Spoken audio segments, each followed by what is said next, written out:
So what is the methodology behind getting the properties paid off? You should take the highest amount of pride in how many properties you keep than how many you sell.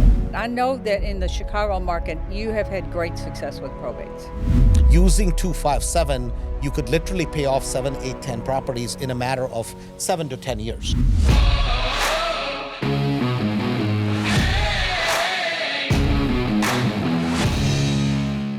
Hi there, this is Sharon Vornholt with Let's Talk Real Estate Investing, and I'm here in Chicago. Just attended a great conference, Cashflow For Life conference, with my friend Andrew Holmes, who's the host of this event.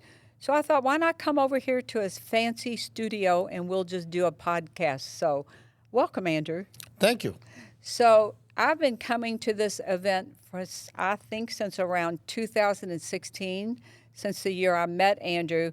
And I love the concept of what Andrew teaches, and it's called the 257 concept. So I want to dive into that first of all, Andrew. So you want to talk about that? Sure. So 257, we call it 257 cash flow for life. Mm-hmm.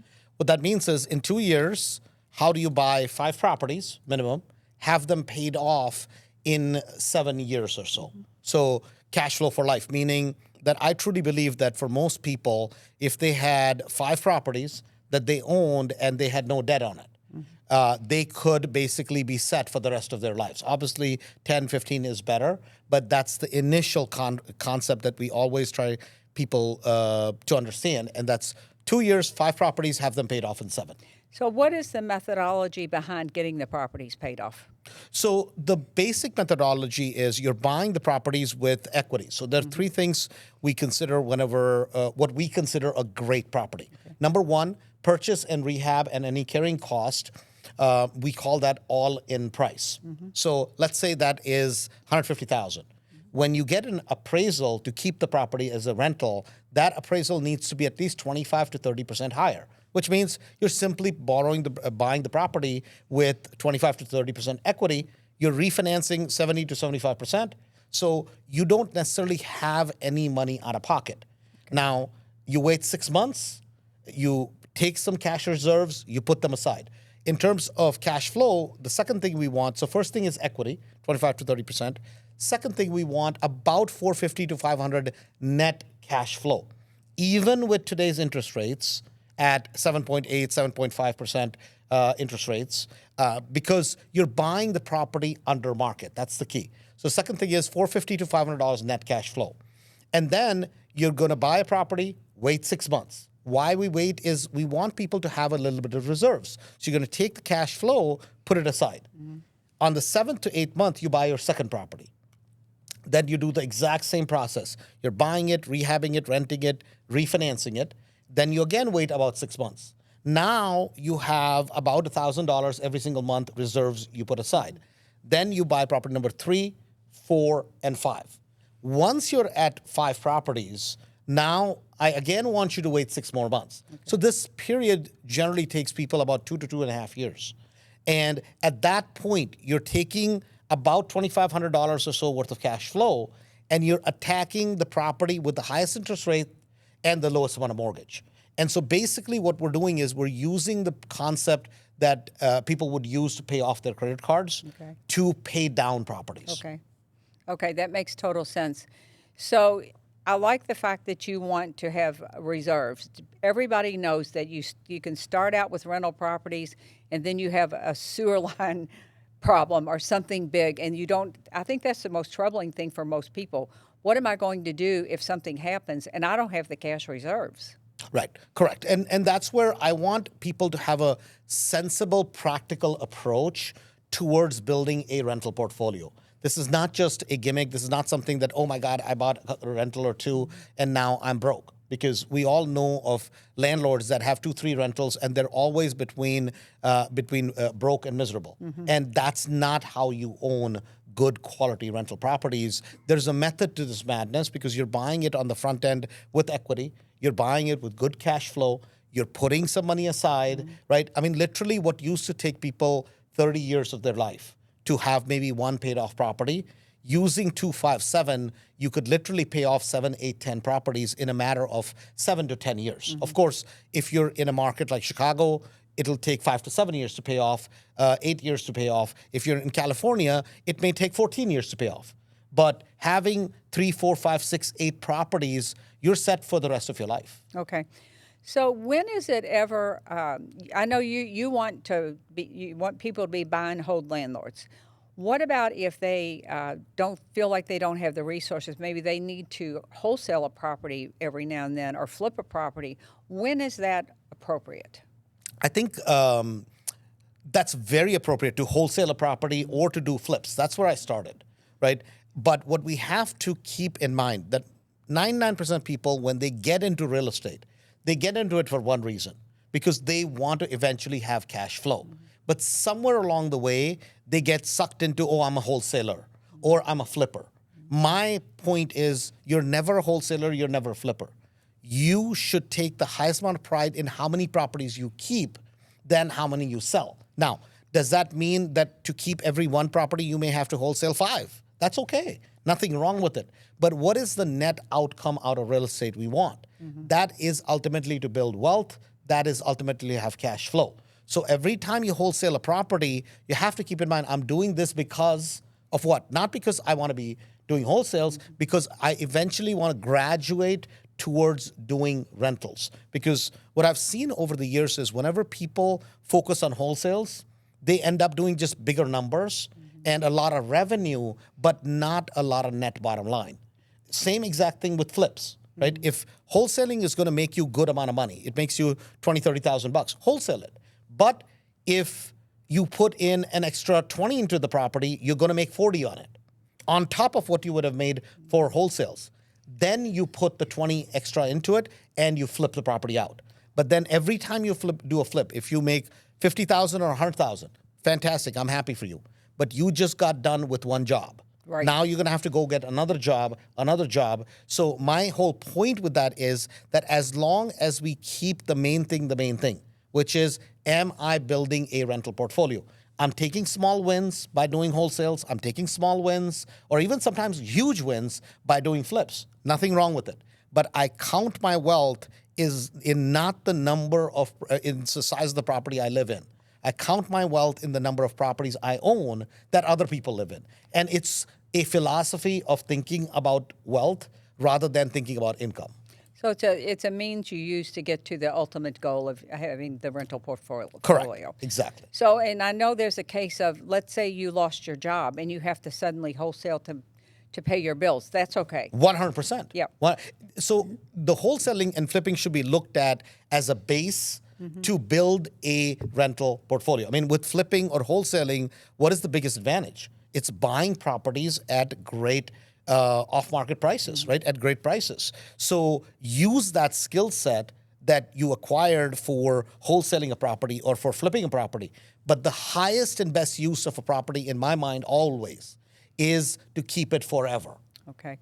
Now, a lot of people are into buying these big apartment deals, these syndications and such things. Why is it that you think you should focus on single-family homes and maybe small multi-units, 2 to 4 units?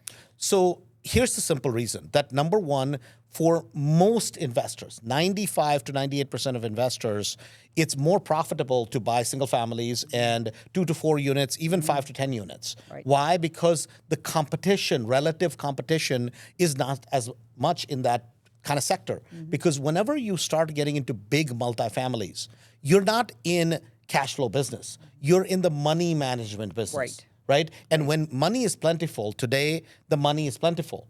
So what happens is now you're basically competing for cash flows. And the race is not for higher cash flows, the race is for a lower cap rate. So the race is to the bottom.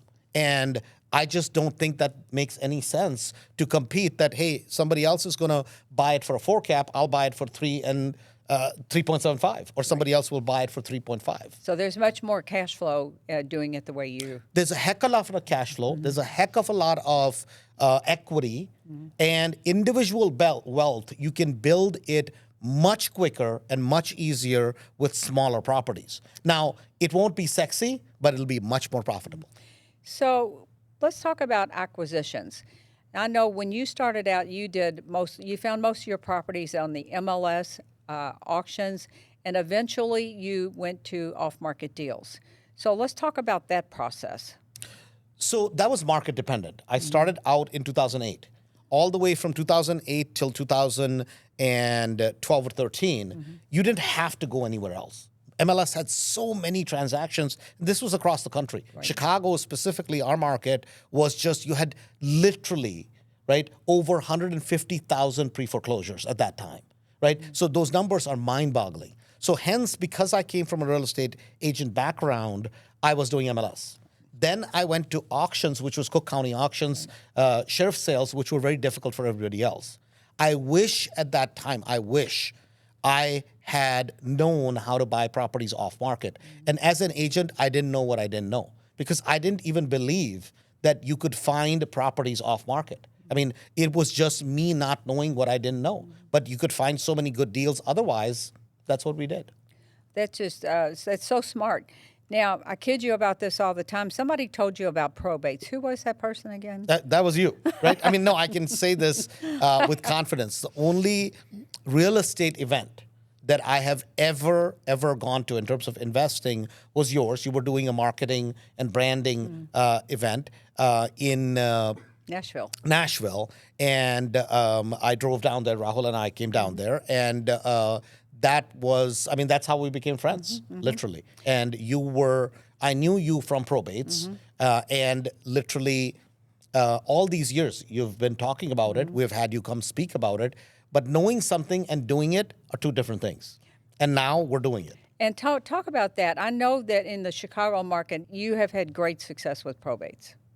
So, yes, I mean, whenever we have done probate mailings, it typically never works in month one. But month 2, month 3, it has worked really, really well for me, at least. That I tried TV, I tried a lot of different things. But probate mailings, I mean, I can certainly say I've had at least 20x the return on money spent, if not more. Now, when I teach marketing, I teach that everybody should have 3 to 5 ways minimum to get deals. And you certainly do that.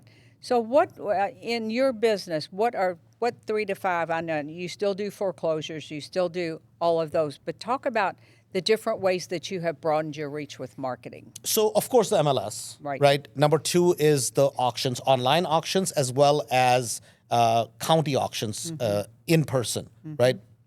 Number 3 is we're doing mailings, not only probates, but we're doing absentee and high equity, those sorts of things now. And now we're adding callers as well as we're adding texting. Okay. I know that I say that, and we talked about this some, that probates are not really understood. Was it when you talk about you didn't do probates, to circle back to that, was it because you didn't understand them or you didn't want to do them, or what was your hesitation to do probates? I really didn't understand them. I think probates is one of those things that is the most misunderstood because what most people misunderstand is people who are really good at probates, they don't talk about them. And they don't talk about them because it works so damn well. I mean, and I'm just what it is. And some of the most profitable transactions I have ever done, hands down, have been probates. But you still, and you have put this into play in your business still with your philosophy of doing small, I like that you call them boring houses. Boring houses, everybody's house, and that's where the money is. That's 100%. See, the cash-on-cash return is always in what I like to call kind of the bread and butter for any city. Meaning, if you're in Chicago, it's going to be that property that on the back end, retail end, right now is going to sell anywhere from, say, 180, 200, 250, all the way up to, say, 400, right? Because there's hundreds and thousands, if not millions, of those properties. And guess what? Hence, you have hundreds of thousands of records. Hence, you have 100,000 of buyers for those properties, right? And so that's where you're going to find the most. To go buy a white elephant, like $1 million or $2 or $3 million property, it doesn't make sense in the Chicago market. Now, let's say you're in California. It's the same exact thing. The price range will adjust maybe to $850, $900. But then you go do a $5 or $6 million house, it may be sexy, but that's the easiest way to end yourself up in trouble. If you look at anybody that has built success over a period of time, it's always built on boring things. It's called repetitious boredom, right? Which is you find something that works well, and then you repeat it over and over and over and over and over. So I always feel build your wealth on boring things because they're highly profitable, and then you can go rent sexy or you can go buy sexy. And I think from a strictly basic perspective, people understand single-family homes. Yes. You get into some of these big fancy deals and big projects, the people, they act like they understand it, but if you say, how are you actually making money on this, they can't tell you. Right. But when it comes to houses, people understand houses. They live in houses. It's not complicated. Correct. That's 100% true. And you know what happens is with small deals, a lot of times whenever people are in bigger deals, they're like, but Andrew, I doubled my money in 5 years. Great. You put up $100,000 and you doubled your money, right? You made another 100,000. Nothing wrong with that. That's fantastic. But do you realize on every property, right? Today we own over 320 properties. I have zero money out of my pocket. And I have close to 40, 45, 50% equities in every single property across the board, right? And I have zero money out of pocket. So properties that I bought, I'm not going to sell them, but if I do, each property makes $100, $150, $200, $250,000, right? And they measure their returns in terms of the amount of money they put up out of pocket. I measure my returns in zero amount of investment after the purchase rehab is done and the refinance is done. So people are going to be saying, how do you do that? How do you do that? The business here's what bothers me about real estate today, that the business is about buying properties at wholesale prices, right? In fact, today, most people are buying properties at retail prices and they call themselves investors. That is not investing. Doing a wholesale is not investing. That's just trading a property and you can make money at it, but that's not investing. Flipping a property, meaning rehabbing it and just selling it, again, you're fixing up the property and you are trading it out. You're taking a profit, but that is not investing. Investing is buying something that's worth 100 for 60, adding 20, 30,000 to it, and now it's worth 200. Then keeping it forever for a cash flow return and equity. To me, that is investing. What do you think it differentiates the successful investor from the one that's not successful? What are the main points that they do? I think the number one thing is ability to be able to think clearly, right? Meaning they hear about a concept, they grasp the concept, they understand the concept, and then they jump in wholeheartedly. And they follow through for a long period of time.